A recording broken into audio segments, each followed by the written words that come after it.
Hi everyone, welcome to the channel. My name is Nick Cosgrove and I'm back with this week's No Filter Q&A. This is the episode where I answer all questions related to diet, training, and supplementation I received over the last 7 days from our in-house clients, online clients, as well as a few of our online followers.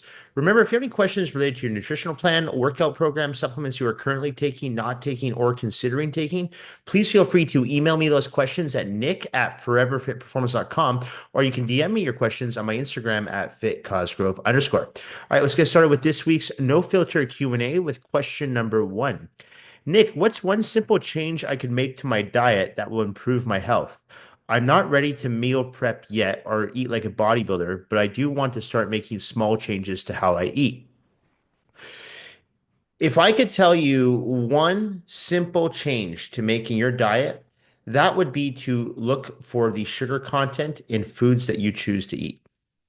This is without a doubt the most important thing, but it's also a simple thing that you can do to dramatically change your diet and improve your health. A lot of people, when they read nutritional labels, the first thing they look for are the calories. Then they look at the carbs. Then they look at the fats. But they don't look at the sugar content. And the sugar content's crucial. I have a rule of thumb with my clients, and I tell them if it contains more than 5 grams of sugar per serving, put it back on the shelf.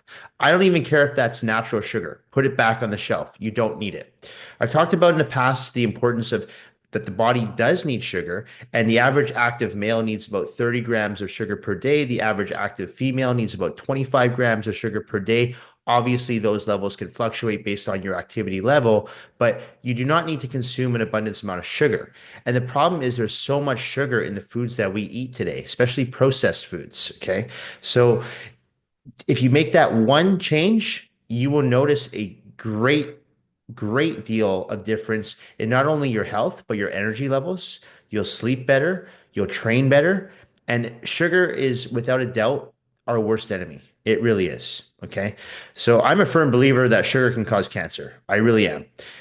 One of the many causes of cancer, but having sugar in the amounts that's in some of the foods out there, terrible for our body, terrible for our organs, terrible for our kidneys, okay, terrible for our liver. So it puts a lot of pressure, a lot of stress on our organs as a whole.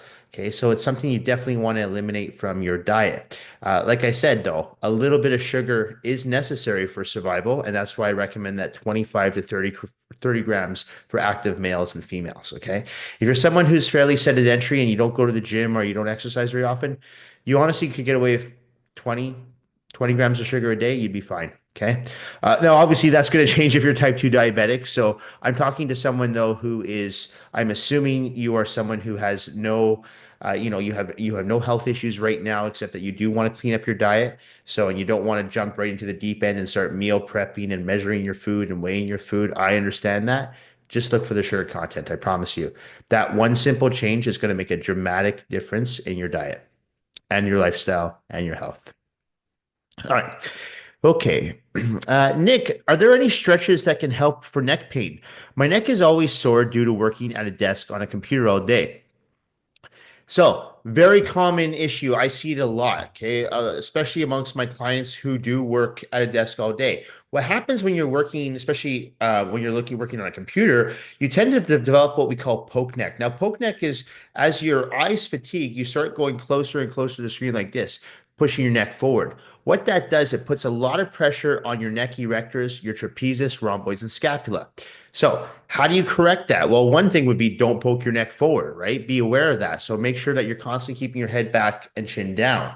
Okay, so that's one thing. You want to practice proper postural alignment. So, you don't need to walk around like this all day, but my recommendation is to keep your head back, chin down. That's going to allow your neck erectors to stay in proper alignment with your scapula. Okay. The next thing I would do is in the gym or order one on Amazon if you don't have one at your gym, but one of those foam rollers. Put it on the back of your neck, compress it into your neck erectors, just like this. Now, what that does, it actually massages the fascia surrounding the erectors. Okay. So if you have some built up scar tissue in there, it's going to hurt. It's going to feel somewhat painful to be going side to side. You want to do that. It's like a mini massage until it's no longer painful. Okay. Another thing you can do with those foam rollers is you can actually roll your traps and trapezius. You put your hands behind your head and then you roll your rhomboids, your trapezius, your scapula on that roller. A lot of people think that the rollers are only designed for the IT band or the quads, but they make a big difference on the upper body as well. So that's my recommendation.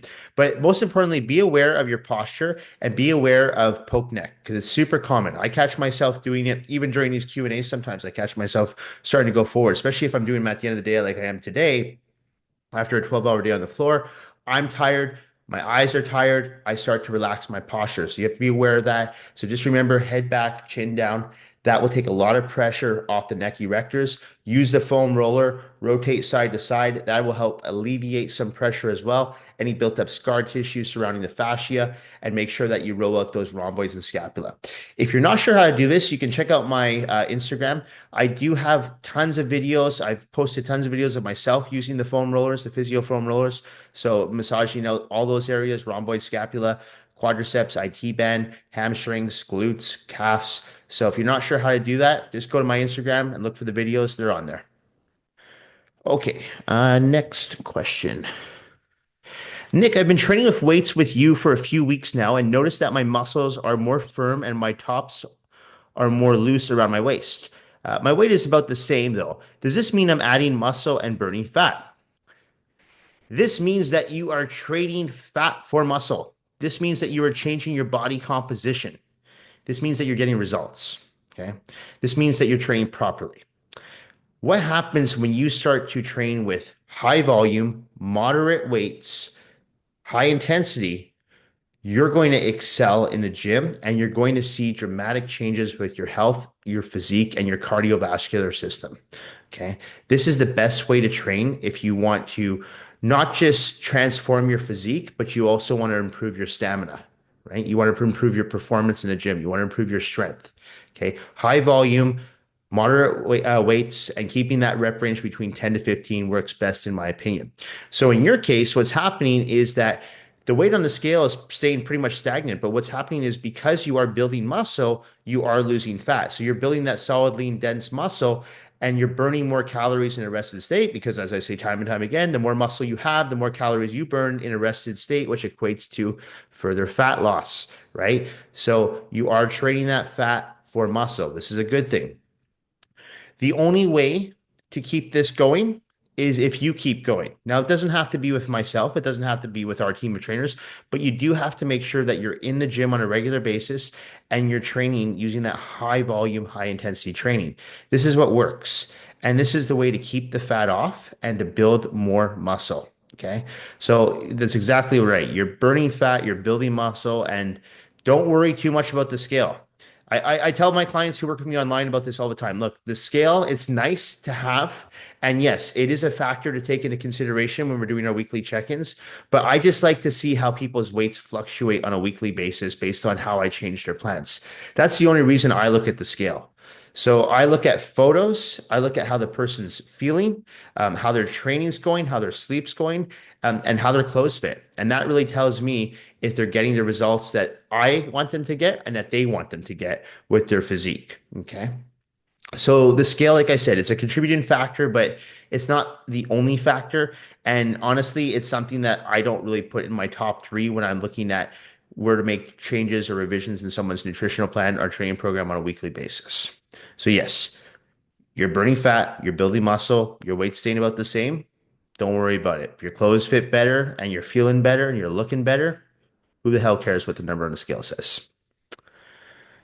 Okay. Nick, do you teach functional exercises as well, or only do bodybuilding splits with clients? So most bodybuilding exercises are functional exercises. I was talking to a client about this today, and I was saying, what's wrong with building functional and pretty muscle, right? Why can't you build both? Why does it have to be one or the other, right? So when you're doing bodybuilding workouts, you're doing barbell back squats, you're doing regular deadlifts, you're doing barbell bench press, you're doing dumbbell curls, you're doing barbell military press, bent over barbell rows, dumbbell lateral raises, one arm dumbbell rows, seated cable rows.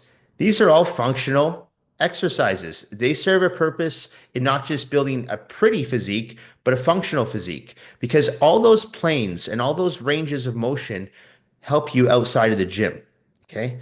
You need to have a strong back outside of the gym. If you don't want to have lumbar pain, you don't want to have lower back strain, you want to have a strong back. How are you going to build a strong back? Bent over barbell rows, bent over T-bar rows, seated cable rows, lat pull downs, seated close grip pull downs. All those exercises, which are technically bodybuilding exercises, will help you build a stronger back and you won't have back issues, right? If you have a weak core, what's the best core exercise out there? Barbell back squats, also known as a bodybuilding exercise. So all these bodybuilding exercises actually do serve a purpose besides just making beautiful bodies. Okay. So it's a two in one. Now I know there's people out there that would do these like, these one arm dumbbell deadlifts or one arm kettlebell swings and stand on one leg and hop around in the gym. And listen, do that all you like. And maybe it is functional, but if your goal is to build a physique and you want to see changes in your physique, those exercises aren't going to do it. I'm sorry, they're not.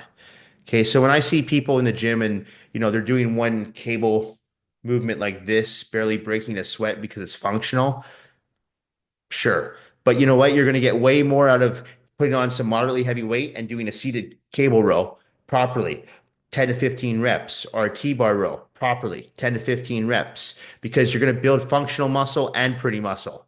So bodybuilding splits work for that reason. Okay. So to answer that question, I do both. But I don't have any clients doing a kettlebell swing, standing on one leg, or doing upside down handstand push-ups because I don't see how that's going to build a good physique, in my opinion. And at the same time, I really don't see how it's functional. I'm sure some trainer out there could explain it to me, but at the end of the day, I'd rather just do both and build a physique that looks great and still have some function with what I do outside the gym that allows me to do, go for long walks, that allows me to swim in my downstairs pool, that allows me to lift heavy boxes when I go do grocery shopping at Costco, right? So these are all things, or today shoveling snow on my deck. It was snowing in Vancouver. So these are all things that allow me to do activities outside the gym all by doing bodybuilding exercises. So they do create function as well. All right. Okay. Nick, how do your clients balance their workouts with other areas of life, like work or family? Time management. Okay. It's all about time management. And really, there's 24 hours in a day. And if you spend 1 or 2 hours or even 3 or 4 on your phone, that's one or two workouts right there. The amount of people that I see that cruise TikTok or Instagram and all this stuff is for hours on end or watch all these reels. I'm like, you could be spending that time in the gym or watching TV, just relaxing. I'm not saying don't relax, but it's all about time management. I mean, I have clients that have 2 or 3 kids and they're still in the gym seeing me 4 or 5 times a week. It's all about making sure that they prioritize their workouts and make sure that their workouts take precedence over other areas of life that might not be as important, like maybe social gatherings or family functions. I'm not saying that you have to skip every social gathering or family function, but if you find that you're letting yourself go because you're constantly going out with friends or you're making time for, I don't know, drinks with at the bar with a buddy or coworker, there's a 1 hour workout right there, right? So it really just comes down to managing your time better. I have a lot of people that tell me, when they're struggling to get time in the gym, like it's really hard because I start work at 9, I work till 5. Time I get off work, I'm tired. I want to go home. I've got to cook. I'm like, yeah, but if you work at 9 and you get up at 7, that still gives you 2 hours. Get to the gym, do a workout, change, shower, and get to work, right? It's because people want to sleep in, right? Another example right there. Or sometimes I'll have someone who has a kid says, "No, I got to get up in the morning. I got to take my kid to school, and then I got to pick my kid up after school." I'm like, "Well, what are you doing at lunch hour? Don't you get a break at lunch hour? Can't you sneak in a quick workout? I'm sure there's a gym near your work." Some people even have gyms in their buildings where they work. I'm like, why not just go downstairs and train there? So it's just about managing your time better because at the end of the day, there is 24 hours in a day. And I think that's saying like a 1 hour workout takes up like what, 2% of your day. So, and I don't even work out for 1 hour. I work out for 45 minutes. So I'm not even working out for 2% of my day. So you just have to find the time. If I'm working, let's say for on a Saturday, and I usually start around 8:15 on a Saturday morning, I'll go to the gym at 6:15, have a shower, change, and be ready to go on the floor for my 8:15 class. Because that's the only time I really have time to do it. Because Saturdays I work until let's say 5 or 6 at night. By that point, I really don't want to work out. I am tired. So I'm like, you know what? I'm going to go in the morning when I'm fresh because I know I'm not going to work out at night. So I just manage my time better. So I would look at your schedule for the week ahead and say, okay, I can fit a workout in here, here, here, here. I guarantee you there's time slots. If you send me your schedule, I'm sure I could find time slots for you to get in a 40, 45-minute workout. It can be done.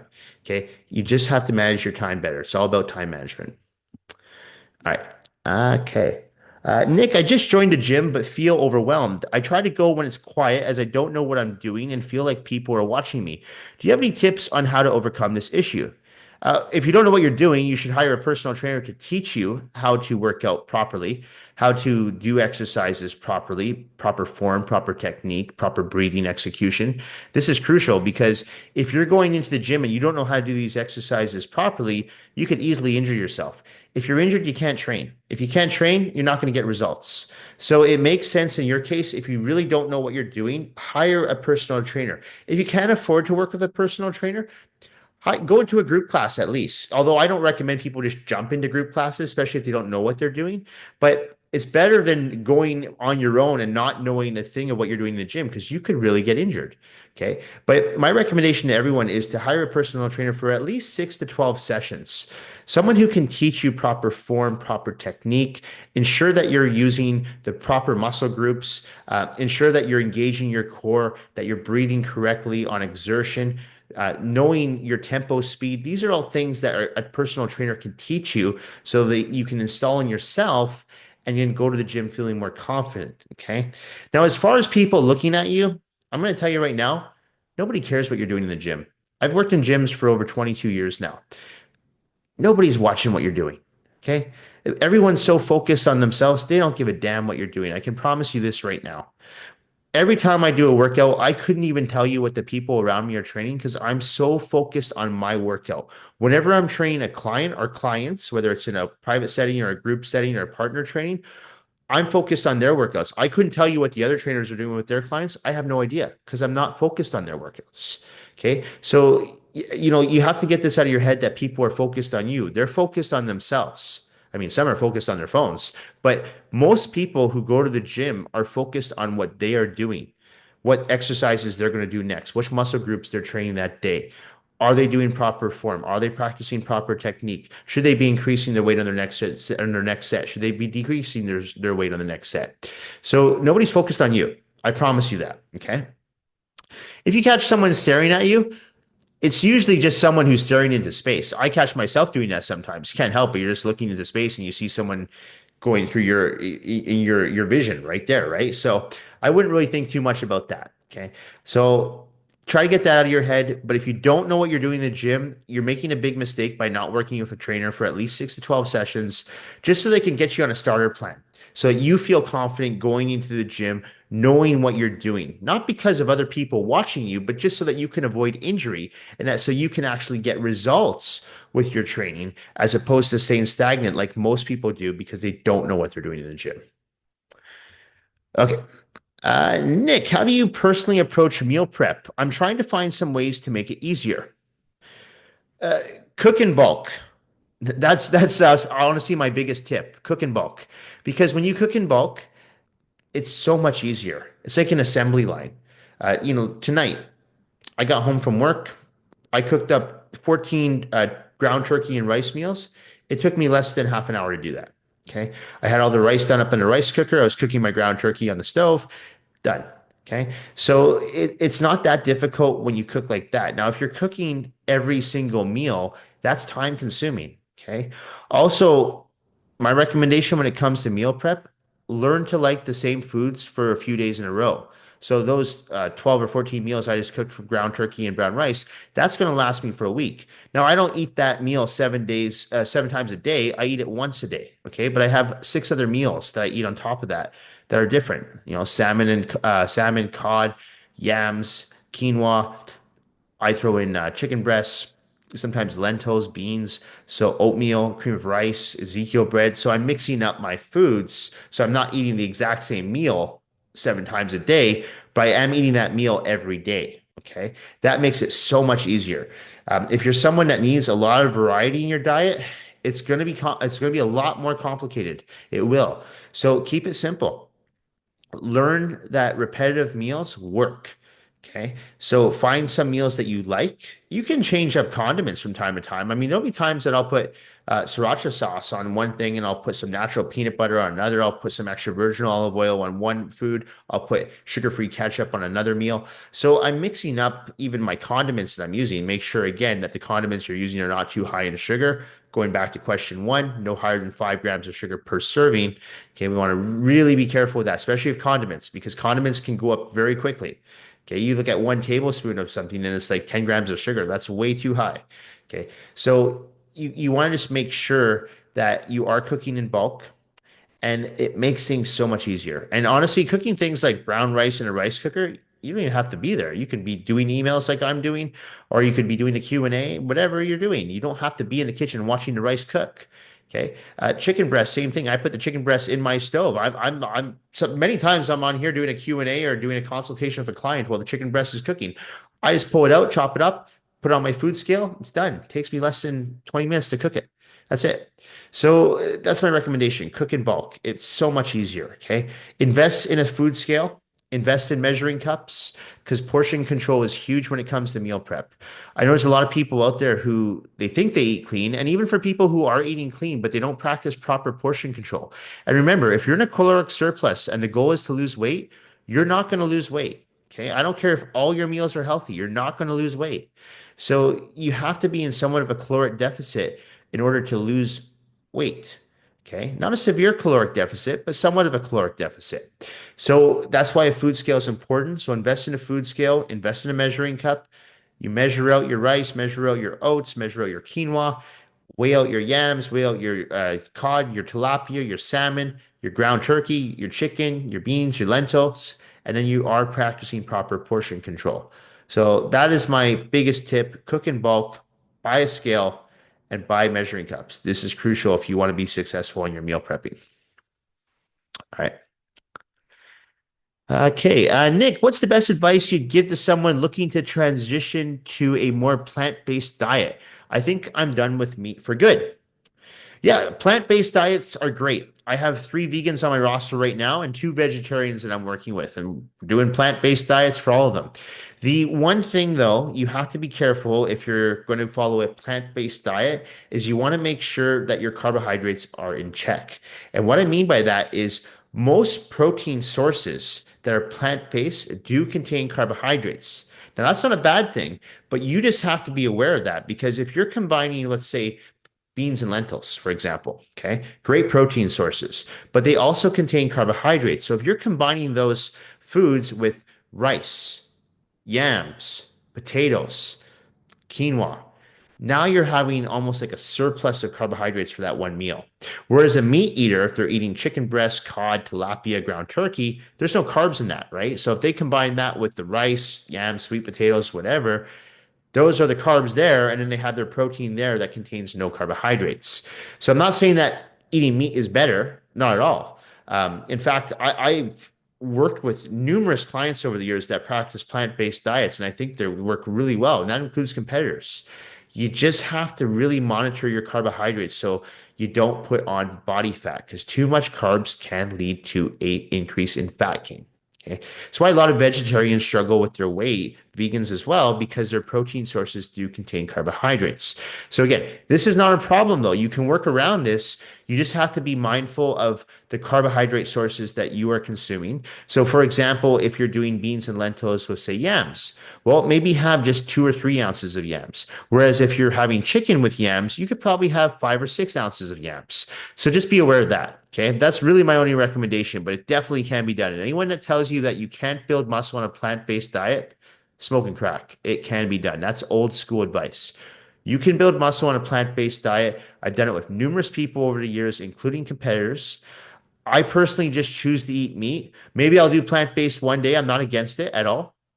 I just find meat to be easier to just meal prep. And that's another thing with plant-based diets. It's a little bit tricky to prep too far in advance. Most people who follow those type of diet plans, like Nobody wants to eat tofu that's like 7 days old, right? So, you kind of have to keep your meal prep up a little bit more, but that's okay. You just have to put a little bit more effort into it. So instead of maybe prepping for 6 days, you can only prep for 3 days and then continue the cycle like that. So just be aware of your carbohydrates. That's it though. Okay. Other than that, you can definitely build muscle. You can definitely lose fat. And I'm a huge advocate of plant-based diets because I know they work. All right. Okay, a few more questions. Nick, I really struggle with my cravings. Are there any strategies I can use to help curb them without feeling deprived? So this will depend on what you're craving. Are you craving sugar? Are you craving salt, right? There's some people who prefer sweets, some people prefer savory. But overall, what I generally recommend to people who start craving more food or whether they're craving like sugar or salt, I recommend for them to increase their fats. And then I recommend when you have those cravings, have some fats. So let's say you're craving, I don't know, a chocolate bar. Have the chocolate bar if you want, but before you have that chocolate bar, have some peanut butter. Have some natural peanut butter, maybe with some chocolate protein powder. Have that first. And if you still crave the chocolate bar after 20 minutes, go have it. What happens when you start including more fats in your diet? Your blood sugar levels and your insulin levels start to regulate. A lot of times when people are craving certain foods or they're craving sugar or salt, it's because their blood sugar levels are going like this. Okay, they're either dropping or they're increasing too much, but they're not stable. In order to stabilize your blood sugar levels, you need to have a lot of fats in your diet. Okay, this works, I promise you. This is why a lot of people love ketosis diets because they lose all this weight and they're never hungry and they're never having these cravings. Well, it's because the fats. That's the one thing that is good about ketosis diets. The only thing that's good about ketosis diets, in my opinion, is that it helps regulate your blood sugar levels and your insulin levels. Okay. Carbohydrates can spike that, especially simple carbohydrates. So you have to be careful with including any simple carbs into your diet. This is why I'm a huge advocate of using complex carbohydrates along with a lot of fiber, which I get in the form of my leafy greens and my oats. Okay. So in order to curb cravings, my recommendation is to have fats on hand. So that could be something like omega-3 eggs, avocado, okay, the natural peanut butter that I recommend, salmon, extra virgin olive oil. These fats do work. They might not work immediately. So what I mean by that is if you're craving that chocolate bar and you're like, I really need that chocolate bar, you had the peanut butter, you might still crave the chocolate bar, but if you give it that 15 to 20 minutes, you'll notice that you no longer crave it. And this does work. I've used this strategy many, many times with clients over the years. And I always say to them, like, have it. Have that thing that you want, that whatever it is, that burger and fries, that slice of pizza, whatever you're craving, have it. But do me a favor and just have this fat before you have that, and then wait 20 minutes. And that fat could be, like I said, it could be the eggs, could be the salmon, could be some extra virgin olive oil, peanut butter, whatever it is. 9 times out of 10, actually, usually 10 times out of 10, they're no longer craving whatever food they were craving. Okay, like that junk food they were craving because their blood sugar levels have stabilized. Okay.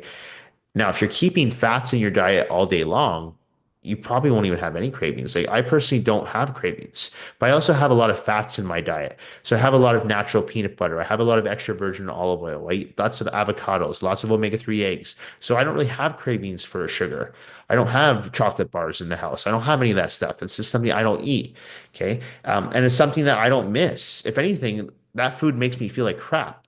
So I'd rather feel good, rather feel energetic, rather, sleep well, perform well in the gym. And I know in order to do that, I need to make sure that my diet is clean and that my diet's dialed in and that my fats are moderately high for me because it helps regulate my blood sugar levels accordingly. So that's my recommendation. Help curb cravings, incorporate more fats into your diet. When those cravings get really strong, have a fat before having that food, that piece of chocolate bar or slice of pizza, whatever it is that you're craving, and wait for 15, 20 minutes and see if you're still craving it. There's a very good chance you won't be craving it. All right. Okay. Last question. Nick, with so much conflicting nutrition advice out there, how do you know what is true and what isn't? So you mean how do you filter through the bullshit? The best way to filter through the bullshit is to go get blood work done. So if you're someone who is, let's say pro keto, and I say, hey, I don't wouldn't recommend doing keto, but you're doing keto and you go get your blood work done and it looks fantastic. I can't argue with you. Right? Your blood work looks great. If you're someone who's doing the if it fits your macros diet, which most people know I hate that diet. I absolutely loathe that diet. But if you're doing that diet and you go get all your blood work done and you come back and you give me your blood work and you say, look, my hemoglobin levels are good, my red cell blood count is good, everything looks good. I can't argue with you again. If you're someone who smokes a pack of cigarettes a day and you go get your lungs tested and they're at 100%, I can't tell you not to smoke. What am I going to say? I'm like, it's obviously fine for you. So it comes down a lot of times with diet, it comes down to genetics as well and lifestyle, right? But here's the thing, we do know, like when I talk about the sugar, we know for the general population, when you consume too much sugar, it's not good for us, right? Um, we know that when people consume too much simple carbohydrates, they gain body fat, right? So we know when people consume too much red meat, they're putting themselves at risk for higher polyps, which could go into colon cancer. So we have to look at studies and we have to look at stats to know that, hey, for the general population, this is not a way to go.